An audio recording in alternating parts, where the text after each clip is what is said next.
Now a pleasure to turn the floor to the Secretary of Homeland Security, Secretary Mayorkas. Ali, over to you.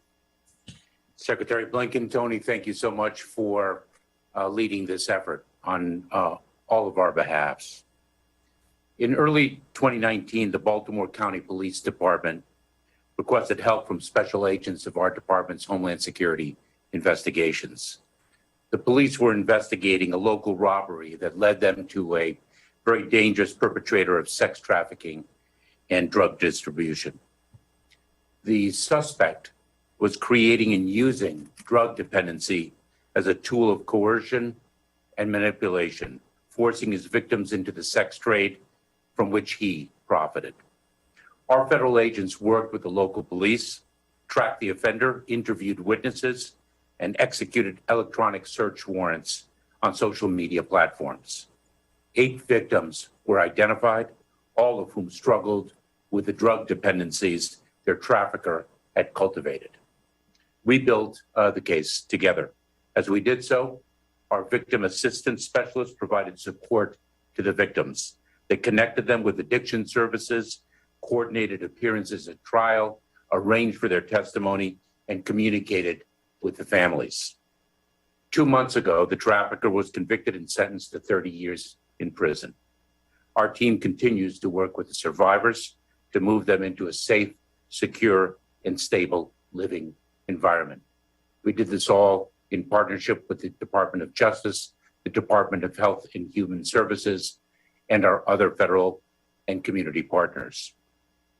I'm very proud to be a part of today's event and to work in support of the task force, representing the dedicated public servants across the Department of Homeland Security, who in partnership with all of you, commit themselves to combating human trafficking every day.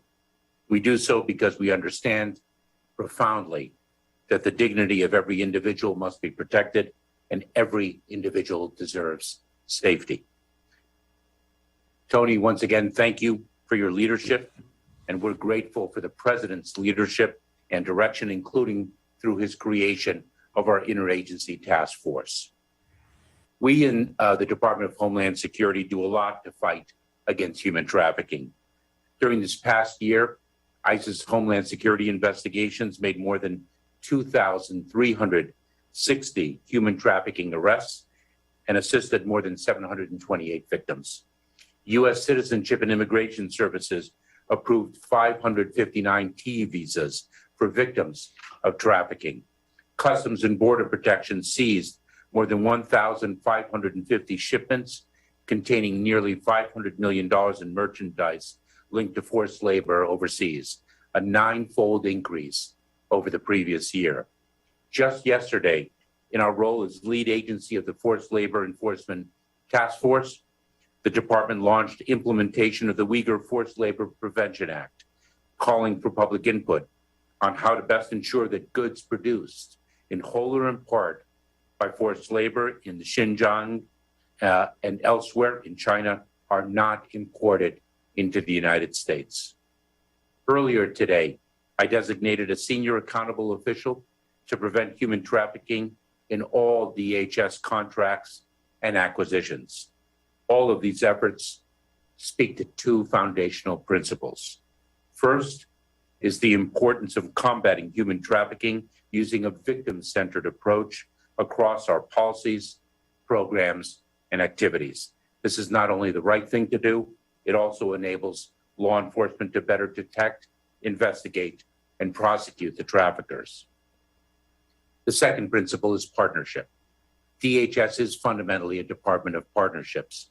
This is certainly true in our fight against human trafficking. As we saw in Baltimore, we collaborate with state and local law enforcement who share our commitment.